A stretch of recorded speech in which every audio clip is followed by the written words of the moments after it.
Hello everybody, it's Baby Wallace again, and today I'm going to teach you how to place this stabilizer inside this hoop, and I'm also going to teach you how not to get the back shirt or the back pant or whatever you're embroidering snagged, okay?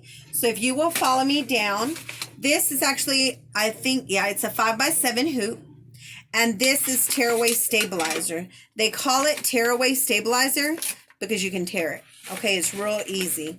I know the saying is, if you're going to wear it, don't tear it as far as stabilizer goes. But yeah, you know me, I think I know everything. So I use tearaway. So you're going to place the paper, whatever kind of stabilizer you have. This is tearaway. Whoops, I'm not doing such a good job of this. Lay it on a flat, sturdy surface. Since I am working out of my sewing room, I got these tray tables. This doesn't look like it's working right, guys, so let me do it on this tray table. And the whole point of it is to get it to sound kind of like a drum, like boom, boom, boom.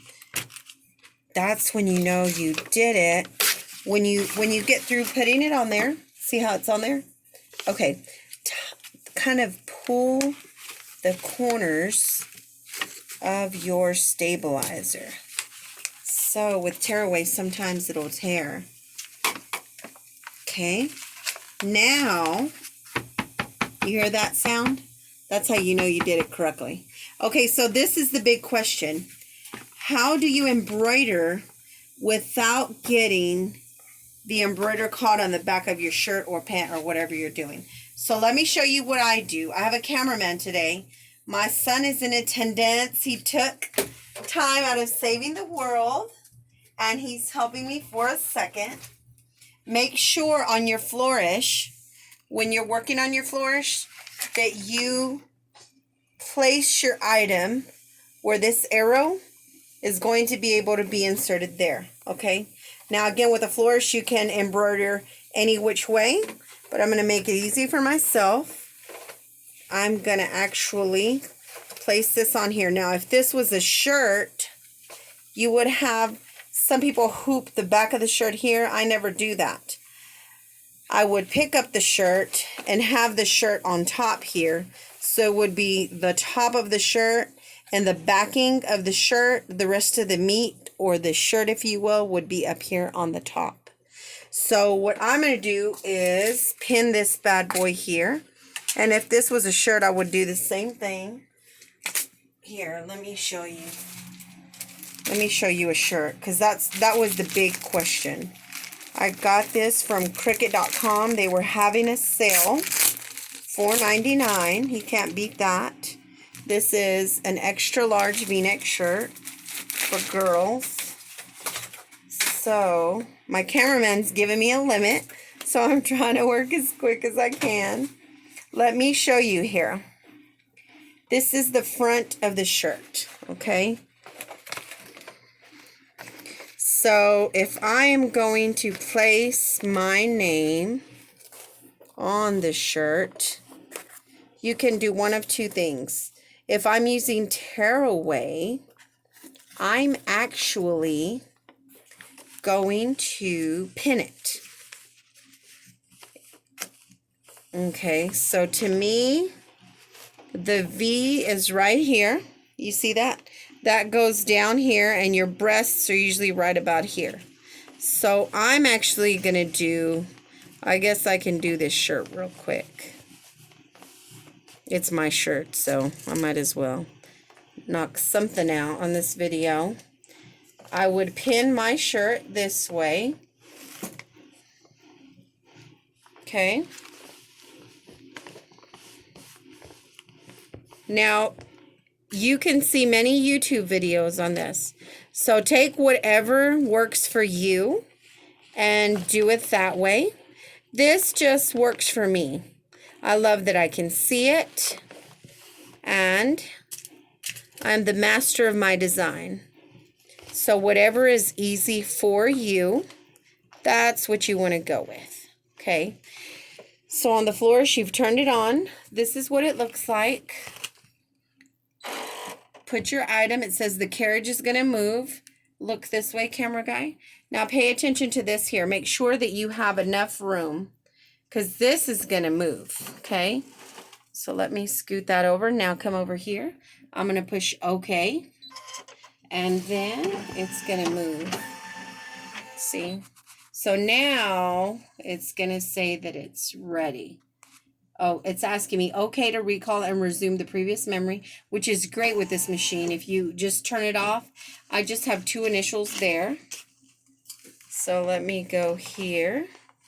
I'm going to slide this hoop in with the arrow. Y'all remember seeing the arrow?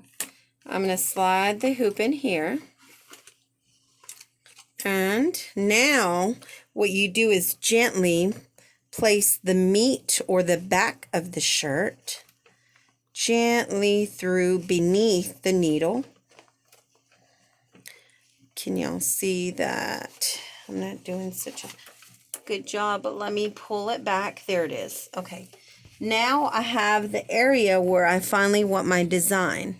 Now if you look this way, all the shirt is in the back, okay? What I do is kind of gently roll it, kind of like a burrito. That way, it doesn't get caught up on anything, okay? Because the only thing that it would do is get in the way when the embroidery machine goes up and down, okay? So for this, since I'm just going to show you, let's go ahead and type my name.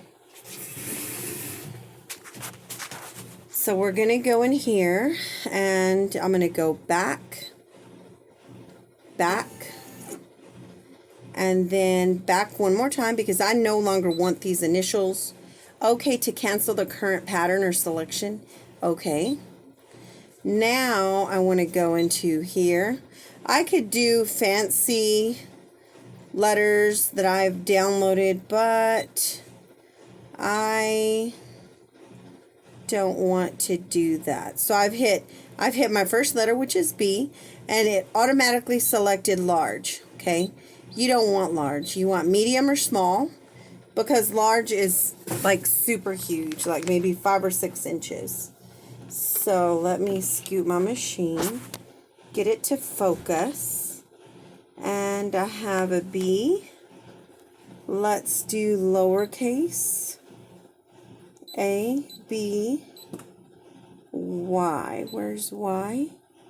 Okay. Now I've set it, and I don't know, for whatever reason my camera is blurry here. There it is. And then you can't see it, but I'm going to hit this little needle here in the corner, and that makes it big. So it's baby, and I'm going to do okay. Now, I don't know if y'all know this, but if I wanted those letters to be a little bit closer together, I am going to go to Font Edit, and I'm going to go to this one here, ABC, and it has 2 arrows on the either side. I can make them closer together. Do you see that they are getting closer? Now, I put them too close on purpose because I want you to see it. You see how too close they are? The Y and the B are overlapping. But with the flourish, you can do that.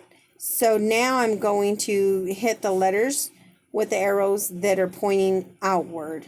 That way and that way. So I'm going to click that 1, 2, 3, 4, 5.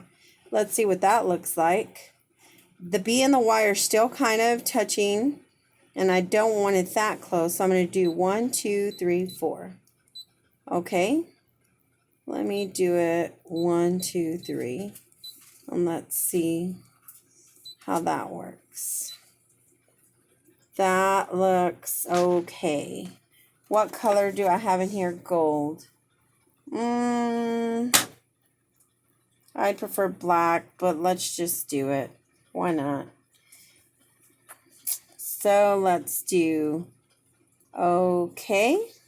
And let's do okay. Okay, because that's exactly what I want. Now I'm going to end edit.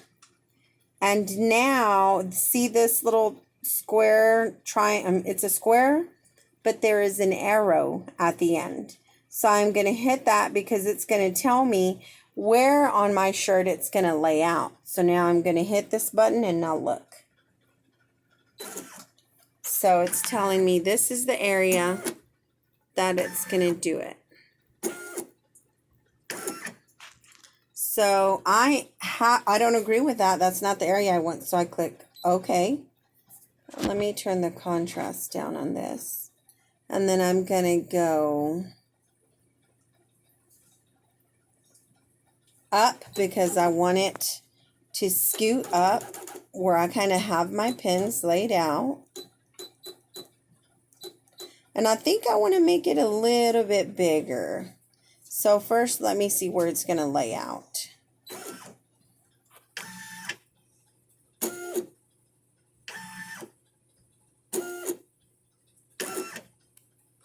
Let me do that one more time.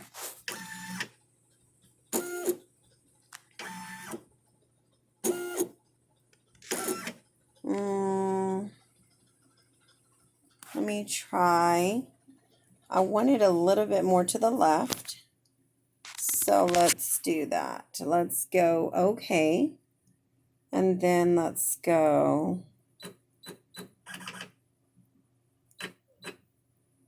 You see what I'm doing? I'm hitting the right and the left.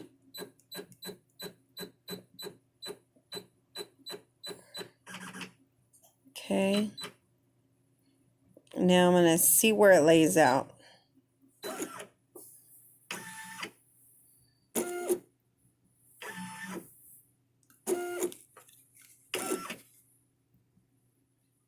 I guess that's okay.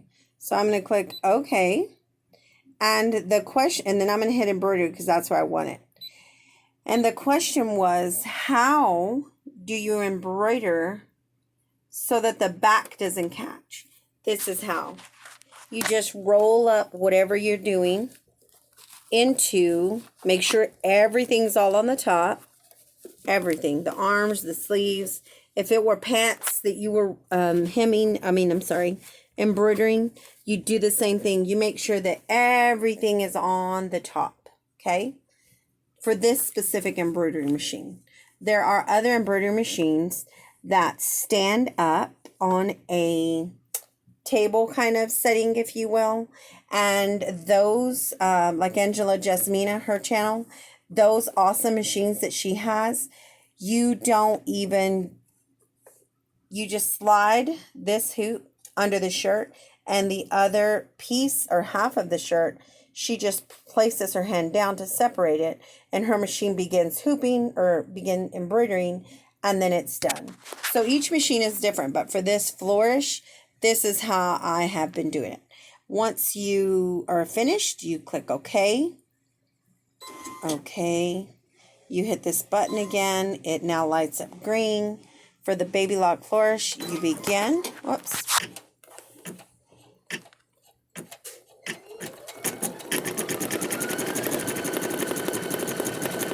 I don't think this is very big, but that's okay. I'm not really an extravagant person like big, big, big. Now it's telling me to check and rethread the upper thread. For some reason, this gold has been giving me issues. You have to redo the whole thing.